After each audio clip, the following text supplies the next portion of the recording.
Hello everybody and welcome to Working Title Productions. My name is Ben, his name is Ed, and today we're going to bring you a little bit of a different episode of Movie Talk. We're not doing a review today, and we're not doing one of our typical topics. Today, it's all about Marvel, that one company that everybody seems to love and we don't really give enough time to. We like Marvel, but we've never really quite shown them our love.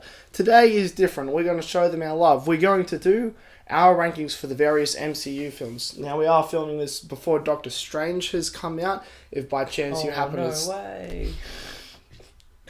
I swear we've done more Marvel videos than you're letting on, but maybe. Keep going. You can check that out while I keep going. Alright, let's get straight into this list. Yeah, sure. Alrighty. Host first? Host first? Certainly. I mean, it would be quite appropriate with this film. And at the bottom of the list, starting with the worst, and most definitely, I would say worst is the best word for it. So many word puns. We have Thor the Dark World right at the bottom of the list. This film is so bad that I told Edward he didn't have to watch it before making this video. I haven't seen it. And you know what? And normally I'd be like, nah, we got to be prepared for these videos. We got to be good for the audience. And with this, I was like, who gives a fuck? You can beat that out or something. Sorry. Thor: The Dark World is a largely unimpressive film, which it brings nothing new to cinema. It brings nothing new to the MCU, and more importantly, it brings nothing new to Thor. And if you're someone like Ed, you thought that Thor really needed a strong sequel, and it doesn't get one. This is just so disappointing. This is the definition of filler in the universe. And given this came right after the Avengers, this is the year after, it's kind of like Marvel had a hangover and they were just buying time while they get their better movies into production, and it's just largely disappointing. I have nothing to say about this movie. There are two movies in the MCU that I haven't seen, and out of the two that I haven't seen, by sounds of it, this one's much worse, so I put this on the bottom rather than putting it in second last. So it is here by default. Alrighty, you want to get swinging on the next one? Yes. Coming in at number 12 for both of us is The Incredible Hulk. Yes, I have not seen this film. I like Edward Norton, but I don't feel like I have much reason to see this film. But apparently, it's better than Thor: The Dark World, so it comes in number 12 for me. No one seems to understand how Hulk should work, and to be honest, Hulk probably shouldn't have his own movie. It's worth noting that the reason we never got another Hulk solo film is because Paramount actually owned the rights to Hulk solo films, not Disney. So they can only use him in team-up movies. That's why he's going to be in Thor 3. And that's why we got another individual Hulk movie. And to be honest, did we want another Hulk movie? We already had 3 of them. I haven't even seen Ang Lee's Hulk since I was 6 probably. And that was right after it came out. I've seen all of the Hulk movies, and none of them are worth watching. They're so bad. This one is the best of the Hulks, but it's still not that great. Thor: The Dark World was bad. Incredible Hulk is just, it's a summer blockbuster. Hit or miss. Really depends on who you ask. Rightio, moving right along, coming in at 11, we have Iron Man 2. This is a movie I'm not a big fan of. It's not terrible per se. From here on out, the Marvel. It's reaching towards very terrible. low, isn't it? It is reaching very low. After this, it gets better. We stop shit talking Marvel and we actually start praising them, because from here on out, they're not necessarily bad. They're just kind of meh. Iron Man 2 is a bad film. Iron Man 2 comes off the back of the first Iron Man, which was great, and The Incredible Hulk, which wasn't great, but was still entertaining somewhat. Iron Man 2 just feels like this 2-hour Easter egg for the Avengers, and that's pretty much all it is, and it just... who cares? Ed, you saw this movie. Yeah, I did see it. I probably saw it in cinemas, actually. Yes, this is a movie. Best description. They basically just butcher everything in this movie. That really famous alcoholic storyline from the comics. Yeah, done in 5 minutes or whatever in throwaway scenes. Some scenes is an alcoholic, some scenes is not. Who knows? It could have been a really interesting character arc, and we don't get one. And then this was directed by Jon Favreau, wasn't it? Yeah, and then That's so disappointing. And he's so much better than that. And then he's eating donuts with Nick Fury and stuff in the circle thing, in the thing. it's just the thing. And then you've got the terrible villain and the terrible villain. You got terrible Russian villain number 1 and terrible American villain number 647. Number whatever, who's working with terrible Russian villain. Sam Rockwell. It's Sam Rockwell. Yeah, Sam Rockwell, and they're talking about parrots and stuff, and wasted Mickey Rourke, wasted Sam Rockwell. Really bad. Wasted Gwyneth Paltrow, wasted Robert Downey Jr., wasted Jon Favreau as a director. And then everything is wasted on this movie. I feel like it was really rushed. I don't actually know that for certain, but it just feels like one of those films which was really rushed. And then there's a Grand Prix scene. Oh, yeah, that. Race Grand Prix cast, even though he probably gets more of a thrill flying around Iron Man suits. That's what I would do. Why waste money on a car when you have the coolest piece of armor ever? And then there are like thousands of the Iron Man suits, and most of them are unmanned, and they all fly at Rhodes and Stark, and they just shoot a lot. Oh yeah, sorry, the drones. I thought you were getting confused with Iron Man 3 for a second, but you're not. You're not. Yeah, my bad. In the Weapons Expo, and they go in the big glass thingy for no reason. That was so boring. Moving right along, Ed. In number 10, I have.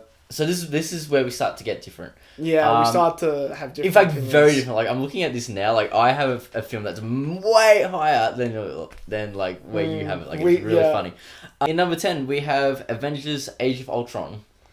We're gonna make some enemies over this, and it's my fault because I really like Avengers: Age of Ultron. Mm-hmm. I actually on my personal list, I have it ranked above the original Avengers movie, while Ben has it ranked well below the original Avengers movie. Yeah. I agree. Not well below, but below.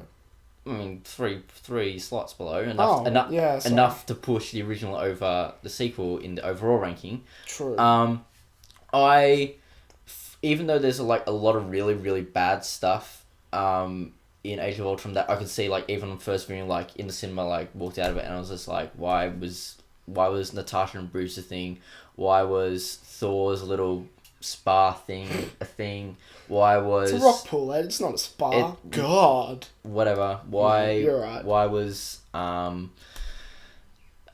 thing with the 1920s dance party thing, why was like... all of the Vision Scarlet Witch gives them. Thinking at the thing, a thing, what, like... So many things. Like... Just things. Like, yeah, a lot of it's like really bad, but like there's also just like a lot of stuff I really enjoy. I think Vision is really, really cool. I think Ultron is quite witty, even if he doesn't come off as menacing, which he probably could have used a bit more of. But I think he's very funny, especially when he's playing off Stark, because they are, created thing, and it's just very funny because Ultron has like a quicker wit than Stark, and it really gets on Stark's nerves. I find that very funny. And Cap's great as always. It's hard to go wrong with Cap. Yeah, I want to make a quick point. While we have ranked this 10th out of 13 overall, this movie is a huge step above the bottom 3. Like, the bottom 3 are well and truly cut out and below the rest. They are just appalling films. Whereas Age of Ultron is a decent movie. In fact, I quite enjoyed it in the theaters. I came out really enjoying it from the theaters, but I've fallen to the camp wherein I was just largely disappointed by the film overall, and upon watching it a second and even a third time, I began to realise a lot of things that I didn't like about the film. And while Ultron is a very witty villain and largely entertaining the first time around, he is not menacing at all, and for me, he doesn't bring enough impact to the film. I feel like he has his moments. Like, he certainly has his when moments. When he scares Natasha when she's in prison. When he breaks out his own... Yeah, when he breaks out his old one and he's got the new one. That is cool. That's cool. That is cool, but that is a moment, and it doesn't rectify the entire film.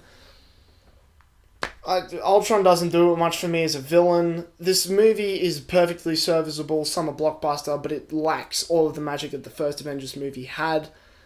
And I just don't care. Ed doesn't care if it's... What magic from the first movie? There's so much magic. There would have had to be magic in the first movie to begin with to have to lose magic. There was magic in the first film. I think, I'm going to make a lot of enemies by saying this. Age of Ultron just doesn't do it for me much. I don't think you're going to make many enemies saying that. It doesn't achieve anything. The vast majority of people don't like Age of Ultron. They don't love it. Yeah, look... It's fine. It's not a bad movie, but there's nothing that makes me want to like it either. It's just... There's nothing particularly Also- special about it for me at all, except the farmhouse scene at Hawkeye's place, which is an awesome scene and my favorite in the movie. Problem is though is that it's so out of place with everything else that happens. So like, even though I really like it, I can't just say, "Oh, look at that amazing scene." It's like, well, actually, it shouldn't be there. Also, I would like to say that when we first saw it in cinemas, 2015. Really? No, 2014. 15. 15 was Yeah, you're right. Ultron. You're right. and I Ant-Man. think about that. I was like, hang on. Yeah, man, we were in year 12. Yeah, it was me, Ben's twin Adam, who you haven't seen yet, I don't think. No, and then Oliver. We all saw it on like a Friday afternoon. There were a few others as well. No, it was just us. Alright, whatever. No, Jonesy actually. Yeah. Definitely Jonesy. But and when we walked out of cinema, I would like to say I was the only one who thought that Natasha and Bruce was done from the get go. Everyone else. That is true. Everyone else was like, yeah, Natasha and Bruce, that's good. And I was like, no. I fell for that from the get go, and then as idiot. it turned on, like, no, I'm not completely against it now, but certainly I look back and I go, what? It Where could did have worked well. where did It this was come from? just badly done. Yeah, I think I wanted it to work more than it actually did work. Alright, so we're already going far too long, but it's fine. We're saying what needs to be said, so I'm not worried about the time. And you are a wonderful editor anyway. So the next film on the list, coming in at number 9 and far too high for Ed and far too low No, that's for not far me. too high. I just want to switch these two. Too high for Ed, too low for me. We have the original Thor from 2011 coming in at number 9. This is a film that I'm a big fan of. I actually really liked the first Thor movie for a long time. It was a long way up the list for me. Upon reinspection, there are certain flaws about this movie that you just cannot and should not miss. Edward and I had a lengthy discussion today about which one should be higher, Age of Ultron or Thor. He likes Age of Ultron more, I liked Thor more, and I fought really hard, and in the end, Ed just gave in because he's less stubborn than I am. That's literally the only reason. It also looks nicely because it's actually an average of our two places anyway. Yeah, so that's it right. kind of works See? It's lovely. out. Even if they were switched, that would be an average of our Age of Ultron places. Yeah, instead that's of just right. in your spot. Plot-wise, there are a couple of dumb things that happen, but overall, the story I find Couple? really interesting. A lot of dumb things, but that's okay. Alright, you can say it. You'll get your turn. It's okay, Ed. The movie happens. It's a great coming-of-age story. I love what this movie does. I love the music. I love Kenneth Branagh's direction. I couldn't believe they got him to direct it at all. It was quite amazing. Goodness, that was a long conversation, wasn't it? I'm getting my list up. I made a list of Oh, you made a list? The list of Ed. Ed's got some things to do here. So rather than me praising the movie, I'm going to let Ed crap on it for a bit.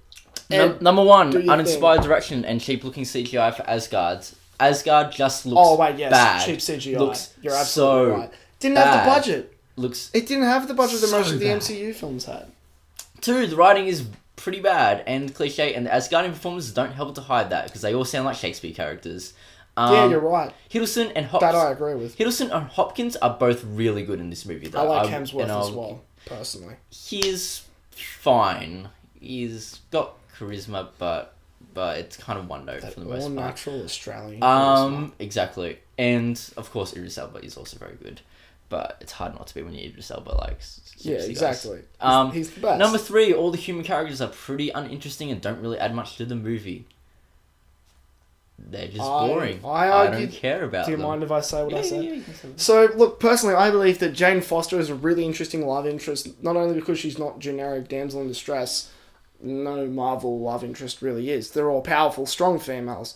But she actually loses a lot at around about the same time that Thor does, and so he can empathize with her on this human planet. And then you get Selvig, the father figure, who actually gives Thor the patience and the wisdom that he needs, which is surprising because Thor's from Asgard. You'd think he'd be wiser, but he isn't, and that helps him to learn a lesson. There is the sidekick Darcy, who is just a pile of crap. Was not needed in the movie, and she was not needed in the sequel. I didn't talk about this. The fact that the crappy sidekick got her own crappy sidekick is just awful. Keep doing your thing. Yeah, I just feel like the human characters don't really add anything to the movie overall, and they could have easily just not been there, and the movie would have been fine without them, and we wouldn't have got all like the terrible Thor's an idiot messing about in human scenarios scenes that were just like Thor's not an idiot. He's just like nudist. Like he's like, oh guys, just come on. Number 4, Odin sleep. Number 5. Very convenient, I will admit. See, I'll admit there are problems with this movie. It's convenient when he falls asleep, and it's convenient when he gets back up. It's just real bad. Number 5. Warriors 3. This is like a half one. The Warriors 3 and Sif are kind of cool, but their friendship with Thor doesn't quite make sense for me. Like definitely not fleshed out. I feel like they kind of just like let him do whatever he wants, even though everything he wants to do is like really dumb, and they just follow him, and then they're like, "Oh, surprise! It was the wrong thing to do." Like, I just feel like, be better friends, guys. They did convince him not to do most of the things. Or tried to convince him not to do most of the things he did. They invaded the Frost Giants. Well, they couldn't let him go on his own, could they? Probably could have stopped him. It's 4 of them and 1 of him. 5 of them and 1 of him. Not the mighty Thor, not with Mjolnir. Just get him. Anyway, number 6. Are they gods? Are they mortal? Is it just advanced technology? Who knows? Not the movie. No, they're not gods, and the movie does know. They use technology to disguise who they are. They kind of do answer it, but it's shaky. I think you need to rewatch this movie. Number 7, the casket of ancient winters. That's just like a weird plot device thing to move for certain parts of the movie forward. It's like, okay, good job, guys. You're real good at this. And then just Asgardian artifacts in general. Mostly. Like, they're just mostly dumb. Number 8, this is my favourite one. Loki, I'm going to make Adopted Daddy proud by being arrogant and killing frost giants, even though he just got mad at Thor for doing the exact same thing. Loki is the god of mischief, not idiocy. Still not as dumb as using a meteorite to try and destroy the planet without any distraction on the Avengers at all.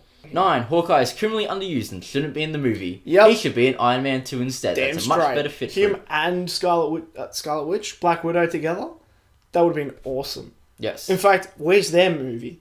Put them in a movie, just the 2 of them. Number 10, this one's 2. also like a half point, because I understand the concept of the Rainbow Bridge. I just think it's like a silly visualization of it, and the fact that it's destroyed very easily is who like... doesn't like Rainbow Road from Mario Kart? It's Rainbow Road. Everyone loves Rainbow Road. And then I sent through shout out to Idris Elba and Walk by Foo Fighters. Walk by the Foo Fighters. Yes. Gotta love that. So yeah, those are all my problems with Thor. Ed, yeah, it was by far our lengthiest debate was on where to put Thor. All right, I believe it's your turn now. Yes, number 8. I'm going to do the cool counting. That's fine. Number 8 is Marvel's The Avengers. This is also one of our biggest contentious ones. Because I actually rank Age of Ultron above Avengers, while Ben is the flip side. I like it a lot more. Inverse of that. Do you want to do negatives first or positive first for The Avengers? I think positives. I've only got it 1 spot higher on my own personal list. So, for me, the fact that it only came down to 1, I'm actually quite happy with. Age of Ultron, Avengers. Yeah. No, it's only 1 down from where I had it. Look, this is a very fun film. And when people say, oh, this is the greatest comic book movie of all time, I can see why you're saying that. But you're wrong. Hey, Ed, what did you think? At least it's witty. It is witty. It is fun. The characters interact very well with each other. You can literally sum up just like the Avengers just by saying at least it's witty, because everything else kind of weak. You can sum it up by saying it is a lot of fun. And then everything else is just kind of there. The plot is paper thin. The pacing is great. The pacing is atrocious. I don't think the pacing's atrocious. That's a bit harsh. Bad. It's like people complain about like Man of Steel pacing, and I'm like no. Avengers pacing. Like, thank you very much. Like, it's rough. And the fact that Hawkeye's is like a mindless goon for like half of it frustrates it. Just frustrates me so much. He's the most interesting character. I really like sequel. Hawkeye. And then where else am I going? What else? Just Loki in general, I feel like he's weaker in this movie than he is in Thor. I actually thought he was stronger. And the fact like that he's character-wise, like obviously. just a goon for Thanos is like doesn't quite. It's very much sit like right you with me. just fought the first boss villain. Now get ready for the big boss. Way later, he'll come eventually. Don't worry about it. Not yet. Pretty Not dull. yet. Pretty dull action. I think we agree on. Oh, no, I'm quite fond of the action. I thought that the last act. Parts of it are good, like where they're doing like their team up moves and stuff. But like for the most part, it's like let's hit another alien. It is definitely And, mindless yeah. drone army that they fight. But I feel like they do a great job of demonstrating how each character works rather than telling us what each character is like. They show us what each character is like through the action, and it does really well to add just a little bit of depth to the movie, because there isn't a lot of depth, but it is a lot of fun, and it deserves its ranking as one of the highest grossed movies of all time, most certainly. Pushing right along, I'm glad that this movie ranked higher. I'm trying to figure out. You had it much higher. It's actually my ranking. Yeah, it's your ranking that's bringing it It's down. my ranking that's bringing it down. Captain America: The First Avenger, which I've ranked in 4th, but it comes all the way back down to 7th. Yes, we're up to 7. So yes, big drop from me. Yeah. Because I really like this movie. Captain America: The First Avenger. Look, it's not as great as the next two, but the next two, Captain America's. No, you go. I've actually got a point on that. But what it is, and what I don't think enough people give it credit for, whereas The Winter Soldier is set in modern day and deals with a lot of our current issues. It deals with espionage, it deals with all of our doubts about modern security. The Captain America: The First Avenger, people criticizing for being a straightforward film, but it is set in the 1940s, and it's not an ode to modern, it's not an ode to classic cinema, but it is like a subtle nod towards classic cinema. It is a straightforward story because it was set in a straightforward time, and I just find this film to be really charming and really enjoyable. I get a lot of enjoyment out of this. There's a lot of replay value in The First Avenger. I know you're a huge fan of this movie, Ed. What do you want to say about it? Yeah, I really like this movie because not only is Captain America my favourite MCU character, but I also think this movie becomes better because of Winter Soldier. Yeah, definitely. Like, because they just... Retroactively. Exactly, like once you see Winter Soldier, you're just like, like it's just really good. Like, because like... And it's not like they did things in The Winter Soldier retroactively to make this film better. Like, those things were intentionally done for the sake of future films and for the sake of just being a far more cohesive story overall. Sorry, I interrupted you. No, that's fine. Like, it just the two movies work perfectly hand in hand to encapsulate Cap's character and his just outlook on the world, and how the shift from the first Avenger to Winter Soldier is so jarring for him just because it's such a different time. Like, war has changed. Like, it's like it and it's something Cap can't quite wrap around. Cap quite can't wrap his head around because like it used to be so straightforward. You can't wrap your head around this sentence. Because it used to be so straightforward for him. Like, he used to know exactly who he had to beat up, but now he's got no idea. And to me, that is just like one of the single most interesting things in the MCU that they've done so far. The fundamental things that make Captain America who he is are just completely broken down and destroyed. And not in like a depressing way like Zack Snyder does it. It's in a very entertaining way that makes you think, but Captain America is still Captain America no matter what happens. I will say that we do need to focus on the first Avenger because this is the first Avenger. Yep, first Avenger. Yep, it's a cool period piece. I think everyone does a perfectly serviceable job, especially portraying 1940s characters that are larger than life. It's very silly and it's just a lot of fun. But in the best way. Yeah, exactly. Like Hugo Weaving. It's so endearing. Really Hugo good. Weaving really is good as the brilliant. Red Skull. And then like... Actually, not brilliant. That's a bit... Yeah, I wouldn't say brilliant, but like he's perfectly serviceable in the role, and like when he needs to be good, he is good. And then you've got like Dominic Cooper as Howard Stark. He's very good. I love him as Howard Stark. And then I don't even know who plays Peggy Carter. She's good. She's funny. Oh, what's her name? And he's very endearing when she needs to be. Haley something? I don't know. Yeah, Haley Atwell. Atwell, Yeah, thank Haley you. Atwell. And like very like actually really emotional in that final scene. That's like really important to the story. And it's not the generic and they kiss and they make love at the end of the movie. It's like, nope, this is Captain America. That is not how he would go down with it. Yeah. In fact, Captain America doesn't go down on anything.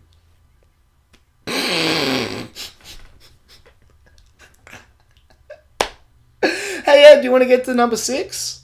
Is it number 6? Yeah. I hate you. Do number 6 for us. Number 6 is Iron Man, the original. Oh, I know, we put Iron Man 3 by the original Iron Man. Deal with it. Because we're right. We'll explain why later. Iron Man, yes, is a good movie. There was a friend of ours who was going through and watching them all from like start to finish because she only like jumped on it at like around Ant-Man time or like even like Civil War time possibly, and so she was like, oh, I actually really like Civil War, I'm going to go back and watch all of the MCU movies, and she couldn't get through Iron Man, and I was like, are you kidding me? Iron Man, like, it is so good, from like the pump and AC/DC soundtrack to like God. To just like best thing about Iron Man too, just like the awesome soundtrack. Like Tony's character arc, like he's like in Afghanistan and then like his like own bomb like just nearly kills him, and like it's such like an amazing realization for him about just how dangerous the weapons that he creates are, and he comes right back and he's like, no more weapons, like it's just so fantastic. And then he's like just like doing cool stuff in the Iron Man suit, and just even him like testing out the Iron Man suit is just like hilarious, and all his stupid robotics controlled by Jarvis that like blow the fire extinguisher on. It's just really funny, and like the villain sucks, but that's alright. Who cares? It's a Marvel movie. That's kind of what we're expecting at this point. For the villain to suck. You know what? You've covered almost everything I have to say about that movie. Like, you really wrapped it. You wrapped it up really well. The only final act is not like is kind of whatever, but it's fine. I thought the final act was fine personally. The one thing I will say that you did not cover is that this film kicked off the entire MCU. Without Iron Man, there is no MCU. The fact that this movie was so successful is catalyst to everything else that comes out. And that's why most people rank it higher. We haven't ranked it that high because we're like, well, as a movie by itself, there are still flaws with it. But you can't help but love it anyway. It doesn't really detract from your experience. It's such a fun movie, but not like in the sort of fun way that like a Guardians is or a First Avenger is. It's fun in like its own kind of serious way, and the fun comes from Robert Downey Jr.'s performance. Yeah, for sure. Like he just brings the perfect amount of weight to that performance. He's basically himself. Everyone says that, and they're right. Robert Downey Jr. as Robert Downey Jr. as Tony Stark, staring at a screen, making money. Good stuff. Yep, he's making all that money. Cool. Moving straight along, I mentioned it in comparison to this film. You had to figure out that would be high up the list. Coming in at number 5 now we're up to is Guardians of the Galaxy. My goodness, did anyone think this was going to be one of Marvel's biggest hits when they first announced it? Yeah. I was never a naysayer of it. Everyone around me was like, including me. Everyone was like, this movie looks really bad. It's got a dumb soundtrack for no reason. And whoa, I never had a problem with the soundtrack. Okay, you didn't say it, but other people did. And I knew Hooked on a Feeling well before Guardians came out. And I was just like, no, I think this is going to be funny.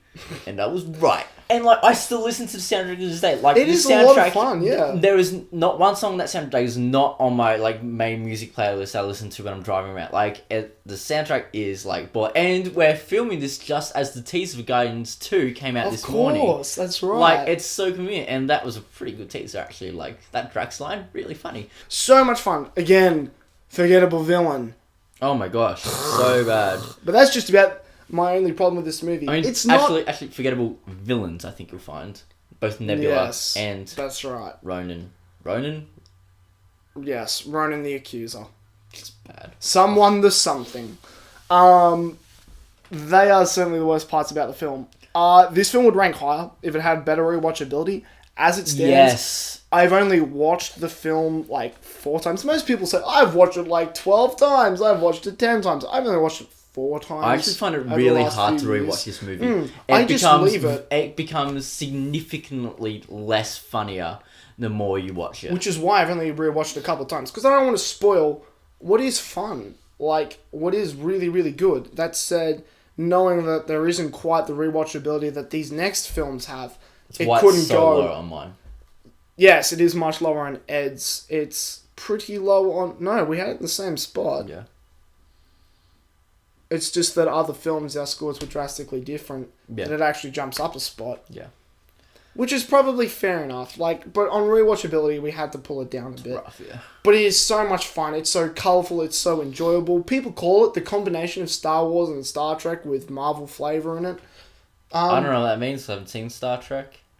Yeah, I think new Star Trek movies, not the old ones. I haven't seen the new Star Trek movies.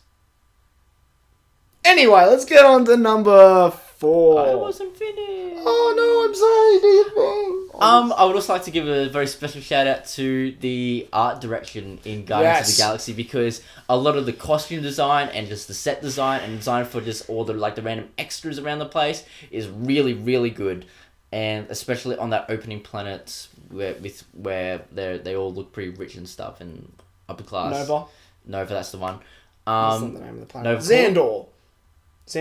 With an X? I don't know. Can't remember. Who the hell knows? Some the cool name of looking this planet. movie was dumb.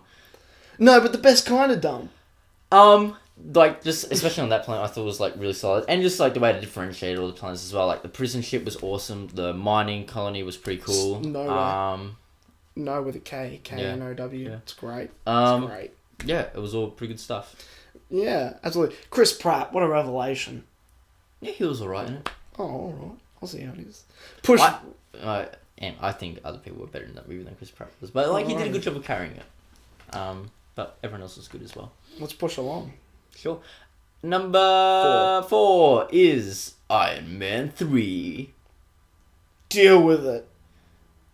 Do you want to start? No? Yeah, am I doing sure. So, this one cracks me up because, like, oh my gosh, it was so fun. Because I saw this movie in cinemas with Jonesy again. Man, we saw a lot of MCU movies back in the day. Anyway. There have been a lot of them. We should get Jonesy on here sometime. We should. Anyway, and... Hashtag Mr. And Jones. we're watching it, and we're watching it, and like, we're like, oh yeah, I can get behind this. It's got this cool, like, serious tone, but it's still, like, funny in parts, but, like, for some reason Tony Stark is even more serious than he has been in previous things, and it's kind of cool, and we're watching, and then the Mandarin twist comes, and we laughed a lot. We thought it was really funny, and I walked out of that movie, and I was like, oh yeah, that Mandarin twist worked. And then I went online, and everybody was like, keyboard warrior, Mandarin, you should have had the rings and the thing, and they should have been, and I was just like, oh, boo-hoo. And then I took the band who's who also saw, and it was like, and I was just like, have you even read a Marvel comic with Mandarin in it? No, I thought not. You don't get to complain about this. So I was, am I correct? No, yeah, you're absolutely right. So I was just like, you know what? It worked in the movie, so it works for me. I'm going to stick by this movie, and I did. And then everyone turned around on it in recent years, and now they're all in the promised land with me. What up? And I will put up my hand and say, I did my research before going into Iron Man 3, because like, villain, what's the Mandarin? I don't know, I'll do a quick look up at just the basic background stuff about who he is in the comics, just because like, I knew I was a novice at the time. I knew that, like, just hopping into this, that I was still slightly ignorant, but I thought I might as well try anyway. And so when I first saw the movie, I was infuriated by how different it was to the comics. And to this day, it still annoys me that they went with that plot twist instead. Really? It still annoys you? Like, no, yeah, annoys me, but I'm happy. No, but I'm happy with what the film did anyway. Like, I wanted a Mandarin story with the actual comic faithful Mandarin, because I thought that would have been really interesting. You've got magic versus technology. They, like, if you're going to cast a white dude to play the Mandarin, Ben Kingsley is the perfect choice. Solid choice. If it had to be a white guy, him. It's like picking Liam Neeson to play Ra's al Ghul in Batman Begins. It's the same kind of perfect casting. Look, they didn't do that, and it infuriated me at the time, but I've since come around and realised that being accurate to the comics isn't as important as making a good movie first, and they make a good movie in this film. The themes are all very serious, the tone is very serious, but then that is balanced out perfectly by Shane Black's awkward action that he does, and it is intentionally awkward action. It brings this levity to the film. It doesn't make it too serious. You're not bogged down by what's happening. Tony Stark is still Tony Stark. My biggest problem with this movie is the 10-year-old who's just in it and conveniently helps Tony get over his really interesting PTSD. PTSD, thank you. The middle stuff in that random town is rough at times, but Yeah. it's cool. It works in some ways to build the mystery of Extremis. I'm gonna do a quick. Are you finished? Kind of. I think so. Yeah. Because I'm gonna do a quick rundown of good things in Iron Man 3. I thought Extremis was really well done. It has been done better, but yep. Not in a movie. Well, in a comic it has. We're not talking about comics, are we? Alright, sorry. It wasn't an extremist focused movie. It was using extremists to build towards the Mandarin. Which, going on to that, Guy Pearce is the Mandarin. Guy Pearce is the Mandarin. Like, Guy Pearce is really selling this movie. Like, he shows like a lot of range. He goes from like this like kind of awkward. He goes from super awkward to like kind of awkward but charismatic businessman to like, I am the Mandarin, and it's like, I'm like, okay, I can get behind this. I thought the action is very clever, especially like that James Bond style like breaking into the mansion mansion heist thing. Yeah. Which of course he gets caught doing because he's not James Bond. And then he's like all cuffed up and he's like trying to do like the whole and I'm gonna get out now and like it just doesn't work. It's just funny. Like I enjoy it a lot. And then the really funny like monkey barrel plane dropping. People falling out of the plane thing. I thought that was really well done. And then he jumps down into the thing, gets hit by the truck, and then reveals that. And then that makes boat. everybody hate that scene because he wasn't really in the Iron Man suit. People love to complain because he's not in the Iron Man suit much in this movie. That's not the problem. People do realize that the more interesting thing about Iron Man is the guy inside the suit. It's not the suit itself, right? You can put anyone in that suit. In fact, they put an anyone in that suit in the second film, and it wasn't interesting. So why are people complaining when they didn't do that in the third movie? They also put the President of the United States in a suit in They this movie, did. and that's pretty cool. That was pretty cool, actually. They put him in the Iron Patriot suit because he's not War Machine for some reason. That was weird. I mean, it was a cool paint no, job. I know why they It was a did cool it. paint It job. was a cool paint job. And then I liked how they made jokes about it as well. Exactly. It was like Iron Patriot, really? Yeah. And then War Machine rocks. and Shade was just like, yeah, shut up. Look, Tony And Stark fine, is I more just- interesting. When he's breaking into that mansion, I found that to be really interesting. It's him going back to his resourceful ways like he had to be in the beginning before he had his Iron Man suits, before his dad was the multi-bazillionaire, however rich they are, before he had access to all of his dad's money. And it brings out the best in him as a character, and that's what's most important in the movie. And Shane Black does that excellently. Shane Black has always been really great at action, particularly awkward action. He's always been really good with characters. In fact, if you don't know who the director Shane Black is, you're an idiot. He's been in so many of the best action movies from the 80s. He's the first guy to get killed by the Predator in the first Predator movie. Did you see Nice Bit of Guys? trivia for That you. came out this I year? did see Nice Guys. like it? While we're on that, not enough people saw Nice Guys. I really enjoyed Go Nice watch Guys. Nice Guys. I really liked it. Yeah, it was great. It was fun, wasn't it? I had a lot of fun Yeah, with that it's movie. good stuff. Anyway, Russell Crowe especially was really good in that movie. I thought they were all excellent. Yeah. Anyway, Yeah, of course. we'll push along. We'll keep to Marvel. Shane Black, you did an excellent job. We appreciate your film. People are starting to turn around and agree with us. I believe it's the strongest in the Iron Man trilogy. Anyway, we'll push on now. This is my turn to say this one. Yeah. Yep. All right. So coming in at number 3, we're at the big end now. These films Who gets a bronze medal? These films are kind of like just a step above the rest in their quality. Maybe not this one as much. This one's like the stepping stone. Yeah, it's really one To and, the it's highest up really quality. 1 and 2 that are like these are A just cut so above. much better. Like The bottom 3 are a cut below. The top 2 are a cut above. And then there's number 3, which is kind of a stepping stone to the middle group. I believe this one and Iron Man 3 are like the two like right on the cusp of being amazing. Yeah, absolutely. There's just a couple of faults that hold them back. And that film at number 3 is Ant-Man. Paul Rudd is so much better than I thought he would be. I didn't like Paul Rudd before Ant-Man. I love Paul Mostly Rudd. because I just hadn't seen him in enough I stuff. love Paul Rudd. He's amazing. He does this great job as this father figure who is desperate and turns to crime, but you're so empathetic with the character anyway. Sympathetic with the character anyway, even though you don't agree with what he's doing half the time, and he gets a second chance. It's this film about fathers and daughters and the lengths they're willing to go to keep the ones they love safe. My one big problem with this movie is that a lot of the foreigners in this film are like heavily archetyped. Like there is the Russian sidekick who does good job with keyboard. But it's There funny. is It's funny. there is people. There's what's his name? His Mexican friend. He is Hispanic. I cannot Manuel? remember the actor's name. I can't remember that. That's the guy's name in the movie. I'm trying to remember the actor's name, man. He's always doing a lot of talking. He's a little stereotypical as well, man, but it's in a kind of a good way, and he's still kind of interesting. He's fun to watch. It's so funny. It is funny for the most part. Those I just guys are thought some of my they're just a favourite parts little of the too stereotypical. That's my biggest problem with the movie. For the most part, it's so much fun. I've said this a couple of times on the show. Huge Thomas the Tank Engine fan. They have a fight in a little girl's bedroom, Michael Pena, thank you. He's a really good Pena. I don't know. He's a great actor. He's in End of Watch, I believe it is. He's great in that as well. They have a fight in a little girl's bedroom and they make this giant Thomas the Tank Engine, and I just think that is hilarious. The Yellow Jacket gets run over by Thomas while he's still tiny. Like, you got run over by Thomas. And then Thomas became big? Yeah, I had just mentioned that while you were looking up that stuff. It's hilarious. Like, Thomas just crashed through the roof of a house. Why is this happening in an MCU film? It's so much fun. It's so enjoyable. The technology they use.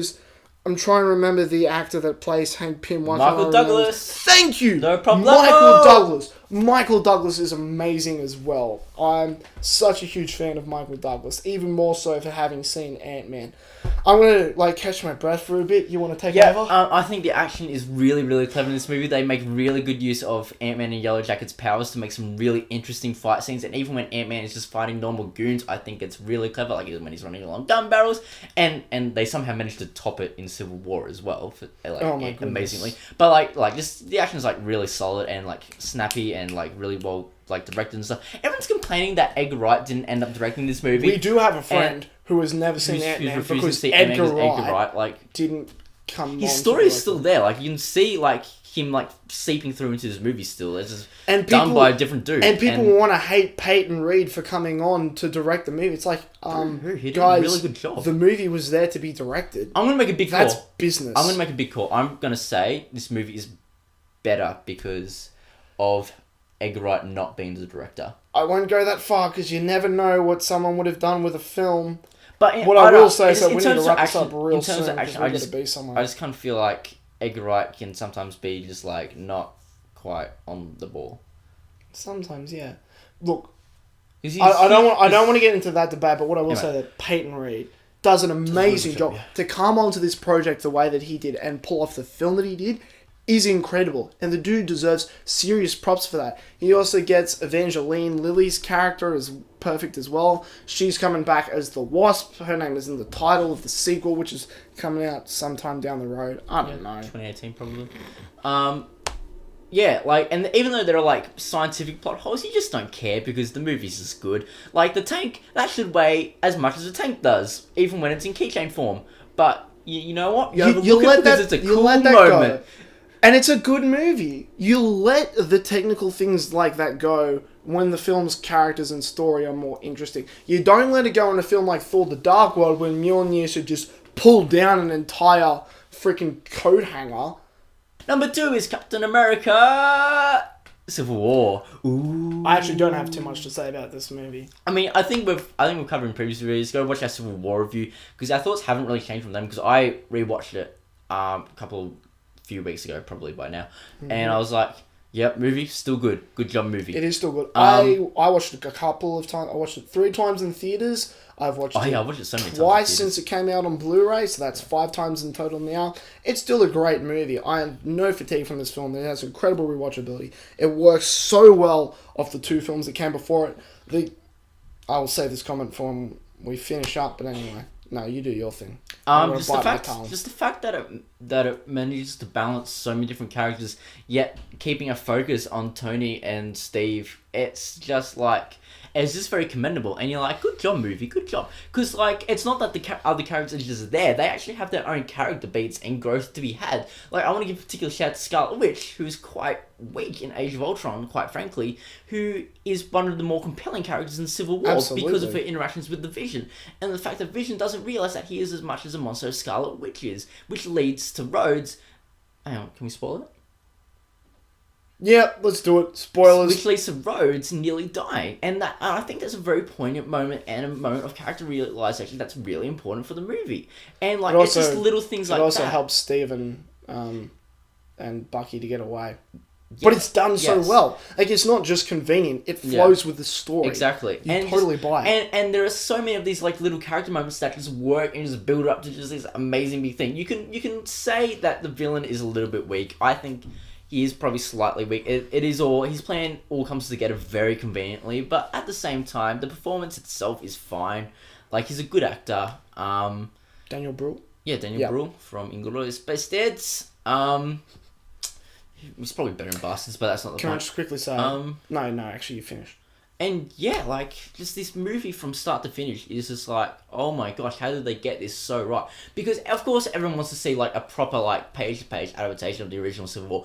But let's be frank, we knew that wasn't going to happen.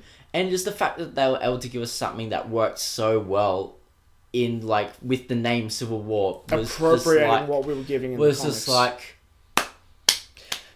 bravo.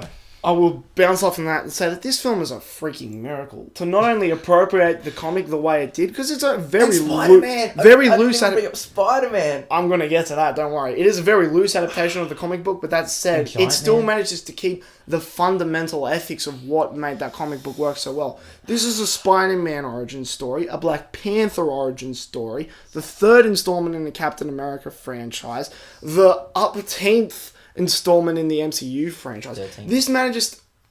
It is the 13th, you're right. I said 10th because I couldn't remember the number.